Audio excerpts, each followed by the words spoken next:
रात गहरी हो चुकी थी। गांव की गलियों में सन्नाटा पसरा था। सिर्फ कहीं दूर से कुत्तों के भौंकने और झींगुरों की आवाजें सुनाई दे रही थी। गली के मोड़ पर बनी एक छोटी सी चाय की दुकान कांपती हुई लालटेन की पीली रोशनी में जगमगा रही थी। लकड़ी की बेंच पर 2 आदमी बैठे थे। शिवा, तूने कभी उस पुराने पीपल के पेड़ के नीचे रात में रुककर देखा है? लोग कहते हैं कि वहां सफेद साड़ी वाली औरत दिखती है। कहते हैं वो औरत असल में उसी हवेली वाली है जिसकी बरसों पहले मौत हो गई थी। सुनने में आया है उसकी लाश कभी ढंग से दफन नहीं हुई और उसकी आत्मा भटकती रहती है। हाँ रे, एक बार मेरा चचेरा भाई उधर से देर रात गुजरा था। बोला कि जैसे किसी ने पीछे से उसका नाम पुकारा। मुड़कर देखा तो कोई नहीं, लेकिन पैरों के पास ठंडी हवा का झोंका आया था।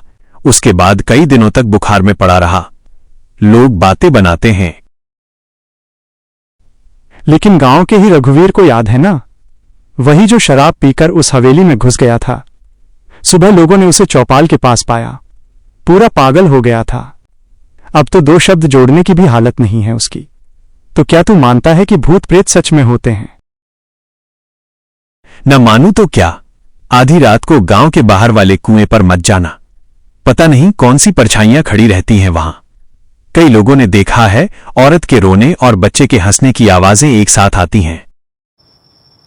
चाय की भाप और धुंधली रोशनी के बीच उनकी बातचीत लगातार गहराती जा रही थी। तभी अचानक कदमों की आहट सुनाई दी। दोनों सहमकर इधर उधर देखने लगे। गांव के सन्नाटे को चीरता हुआ उनका तीसरा दोस्त वहां आ पहुंचा। उसका चेहरा थका और बुझा हुआ था, मानो किसी अनजानी यात्रा से लौटा हो। वो पास आकर बैठ गया। कुछ देर का सन्नाटा छाया रहा।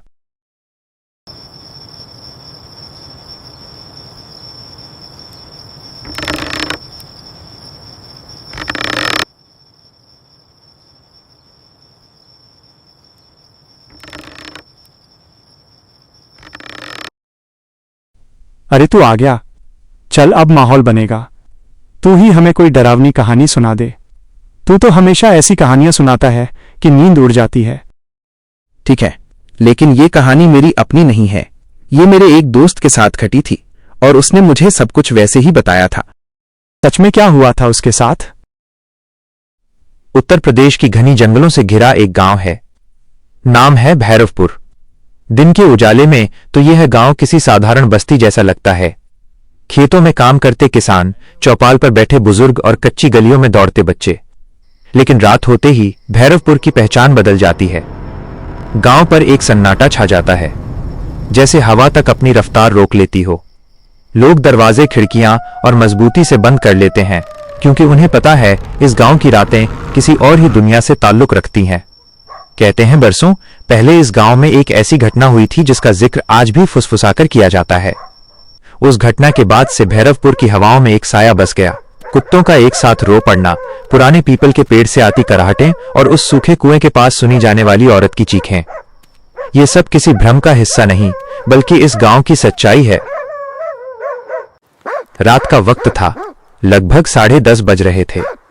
गांव में हल्की हल्की हवा के साथ बारिश भी हो रही थी और यहां सूरज के बेटे की तबीयत बिगड़ती ही जा रही थी।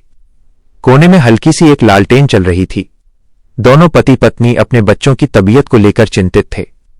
सूरज का मन तो था कि वो अपने बेटे को शहर के अस्पताल में ले जाए, लेकिन गांव वालों से उसने जो सुना था उसे सोचकर उसकी रूह कांप जाती थी कि कहीं उसके साथ भी कोई अनहोनी ना हो जाए। सुनिए जी, बाबू की हालत बिगड़ती जा रही है, कुछ कीजिए वरना देर हो जाएगी। हाँ, अब और रुकना ठीक नहीं। मैं बाबू को लेकर साइकिल से ही शहर के अस्पताल निकलता हूँ। अकेले रात का वक्त है जी, रास्ता सुनसान है, मुझे बहुत डर लग रहा है। डर मुझे भी है, पर बाबू की जान से बढ़कर कुछ नहीं। चाहे रास्ता कैसा भी हो, मैं उसे शहर जरूर ले जाऊंगा। हिम्मत रखना, तुम घर पर बाबू की मां बनकर दुआ करना। मैं बाबू का बाप बनकर हिम्मत दिखाऊंगा। भरोसा रखना, मैं बाबू को ठीक करके ही वापस लाऊंगा।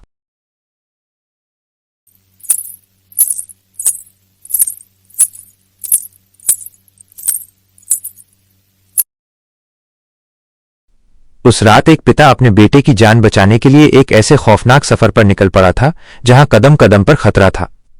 इस गहरे अंधेरे के बीच साइकिल चला रहे सूरज के मन में डर बढ़ता जा रहा था। इस डर का कारण था शहर की तरफ जाने वाला यह इकलौता रास्ता। बारिश अब और तेज हो चुकी थी। बूंदें सूरज के चेहरे पर पड़कर जैसे उसे बार बार चेतावनी दे रही थी, लेकिन उसके पास ठहरने का वक्त नहीं था। बेटे की सांसें भारी हो रही थी और हर पल उसके हाथ से फिसलता जा रहा था। रास्ता सुनसान था, दूर दूर तक सिवाय काले अंधेरे और बारिश की आवाज के कुछ नहीं था। ये वही रास्ता था जिसके बारे में गांव में कई कहानियां सुनी जाती थी। लोग कहते थे कि इस रास्ते पर रात में कोई परछाई चलती है, कोई अजीब सी परछाई जो साथ साथ चलती है और अचानक गायब हो जाती है। सफर अभी बहुत लंबा था, इसीलिए सूरज अपनी साइकिल तेज चला रहा था ताकि वो जल्दी शहर पहुंचकर अपने बेटे की जान बचा सके। लेकिन अब बारिश बंद हो चुकी थी। थोड़ी दूर आगे जाने पर सूरज को रास्ते में एक औरत बैठी हुई दिखाई दी। सूरज को यह देखकर बहुत आश्चर्य हुआ कि उसे रास्ते पर इतनी रात को कोई क्यों बैठा है। बेटा जरा रुक जाओ, ये टोकरी भारी है, मेरे बूढ़े हाथ कांपते हैं, उठा नहीं पा रही।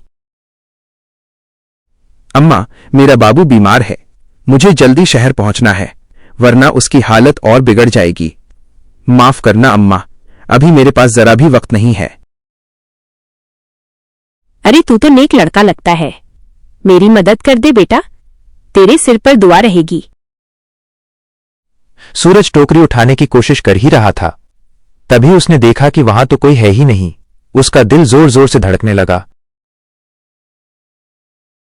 हे भगवान, ये मैंने क्या देखा? अभी तो यहीं खड़ी थी अम्मा, फिर अचानक कहां गई? नहीं नहीं, ये जगह ठीक नहीं है। बेचैनी उसके चेहरे पर साफ झलक रही थी। वो तेजी से साइकिल पर चढ़ा और अंधेरे रास्ते में भागने लगा। लेकिन किस्मत कैसे उसका साथ छोड़ चुकी थी। अचानक उसकी पुरानी साइकिल की जंग लगी चैन जमीन पर गिर गई। हे राम, ये क्या हो गया? अभी इस वक्त ही चैन गिरनी थी क्या? अगर मैं यहीं रुक गया तो पता नहीं क्या हो जाएगा। नहीं, मुझे किसी तरह चैन चढ़ानी ही होगी। और सूरज घबराहट में झुककर चैन चढ़ाने ही वाला था कि तभी उसकी रगों में खून जम गया। सामने वहीं खड़ी थी एक औरत, और वो औरत हूबहू उसकी पत्नी जैसी दिख रही थी। उस पल सूरज का मन मानो भरभरा कर टूट पड़ा। अरे तुम यहां कैसे? तुम तो घर पर थी ना? इतनी रात गए, इस सुनसान रास्ते पर कैसे चली आई? मत पूछो, मैंने रास्ते में एक परछाई देखी थी, वो लगातार मेरा पीछा कर रही है। मैं डरी हुई थी इसलिए भागकर तुम्हारे पास आ गई। जल्दी करो, हमें यहां से निकलना होगा। बाबू को मुझे पकड़ाओ, मैं उसे संभाल लेती हूं। तुम साइकिल ठीक करो। ये कैसी बातें कर रही हो तुम? लेकिन अगर तुमने सच में देखा है तो मामला गंभीर है। अच्छा, तुम बाबू को थामो, मैं चैन लगाता हूं। हाँ, जल्दी करो, वो कभी भी यहां आ सकती है। उसने सोचा शायद उसकी पत्नी ही है जो किसी तरह यहां तक पहुंच गई। वो कुछ पूछने या सोचने की हालत में नहीं था। थकान, डर और बच्चे की बीमारी ने उसकी समझ को कुंद कर दिया था। उसने बिना शक किए अपने बीमार बेटे को उस औरत की बाहों में थमा दिया। सूरज जल्दी से साइकिल संभालकर आगे बढ़ गया, लेकिन कुछ ही दूरी तय करने के बाद उसके मन में अचानक अजीब सा खटका हुआ। उसने कांपते हुए पीछे मुड़कर देखा और ये नजारा उसकी रूह तक को चीर गया। वहां उसकी पत्नी नहीं थी, सामने वही था जिससे गांव के बुजुर्ग हमेशा चेतावनी देते आए थे। छलावा उसका असली भयानक रूप अब सामने था और उसकी पकड़ में सूरज का छोटा सा बाबू था। मेरे बाबू को छोड़ दे, ये मेरा बच्चा है, तू इसे क्यों ले आई? ओ मां, मैंने तो तुझे अपनी पत्नी समझा था। इसको मैं अपने साथ लेकर जाऊंगा। इसको मैं अपने साथ लेकर जाऊंगा। उसकी दौड़ती हुई सांसें पागलपन की हद तक तेज हो गई। वो ठोकर खाता गिरता, फिर उठता और भागता रहा। उसके सीने में सिर्फ एक ही बात थी, किसी भी तरह बाबू को बचाना है। डर अब भी था, लेकिन उस डर के नीचे छिपा पिता का हौसला कहीं ज्यादा बड़ा था। मेरा बाबू। सूरज बेतहाशा अंधेरे में अपने बच्चे को ढूंढ ही रहा था। उसके कदम कांप रहे थे, दिल की धड़कनें तेज होती जा रही थीं। तभी उसकी नजर सामने पड़ी। वहां टूटी फूटी पगडंडी के बीच वही चुड़ैल बैठी थी। उसकी गोद में वही बच्चा था जिसे सूरज अपनी जान से भी ज्यादा चाहता था। लेकिन उस वक्त उसके चेहरे पर एक रहस्यमयी मुस्कान थी, मानो वो जानती हो कि सूरज का डर अब उसके कब्जे में है। नहीं, ऐसा मत कर। मैं तुझसे हाथ जोड़ता हूं। मेरे लाल को कुछ मत करना। उसे मुझे दे दे। हे भगवान, अब मैं क्या करूं? किससे मदद मांगूं? हे भगवान, मेरा बाबू मुझसे मत छीनो। वो तो मेरी सांसों की डोर है। उसके बिना मैं जिंदा नहीं रह पाऊंगा। ओ परछाई, तुझसे मैं डरता नहीं, मगर मेरा लाल तेरा नहीं है। वो मेरी रूह का टुकड़ा है। उसे लौटा दे। अगर मेरी जान चाहिए तो ले जा, पर मेरे बाबू को छोड़ दे। मैं अपनी आंखों की रोशनी भी तुझ पर वार दूंगा। बस मेरा बच्चा मुझे लौटा दे। छलावा ने अपनी लाल आंखें चमकाईं। वो जैसे ही बाबू को चोट पहुंचाने के लिए अपना काला हाथ उठाता, तभी अचानक अंधेरे को चीरती हुई मोटरसाइकिल की तेज हेडलाइट उधर आ पड़ी। हेडलाइट की चमक और इंजन की गड़गड़ाहट ने माहौल बदल दिया। छलावा ने चीख मारी और अगले ही पल धुएं की तरह गायब हो गया। बाबू उसकी पकड़ से छूटकर जमीन पर गिर पड़ा। सूरज ने दौड़कर अपने लाल को उठा लिया। कांपते हाथों में उसे सीने से चिपका लिया और आंसुओं से उसका चेहरा भीग गया।